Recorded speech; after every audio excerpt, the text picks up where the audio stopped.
পবিত্র ঈদ উল ফিতরের এমন কিছু গুরুত্বপূর্ণ সুন্নাহ সমূহ রয়েছে যা আমাদের প্রতিটি মুসলমানের জন্য জানা অত্যন্ত জরুরি। 1 নাম্বার, ঈদগাহে যাওয়ার আগে সদকাতুল ফিতর আদায় করা। 2 নাম্বার, ঈদ উল ফিতরের সালাত কিছুটা বিলম্ব করে আদায় করা, একদম ভোর সকালে যেটা আমাদের দেশে হয় 6:30, 7টা, 7:30 এই সময়ে আদায় না করা। 3 নাম্বার, ঈদের আগের দিন মাগরিবের সালাতের পর থেকে ঈদের সালাত পর্যন্ত বেশি পরিমাণ তাকবীর দেয়া। 4 নাম্বার, ঈদের দিন সকালে গোসল করে ঈদগাহে যাওয়া। 5 নাম্বার, সুন্দর পোশাক পরিধান করা।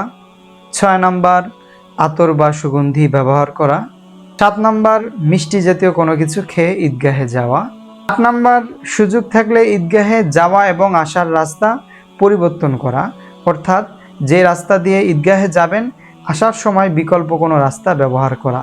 9 নাম্বার, নিরাপদ ব্যবস্থা থাকলে নারী শিশু সকলে মিলে ঈদগাহে সালাত আদায় করতে যাওয়া। 10 নাম্বার, ঈদগাহে খুতবা খুব মনোযোগ সহকারে শোনা। 11 নাম্বার, ঈদের শুভেচ্ছা বিনিময় করা।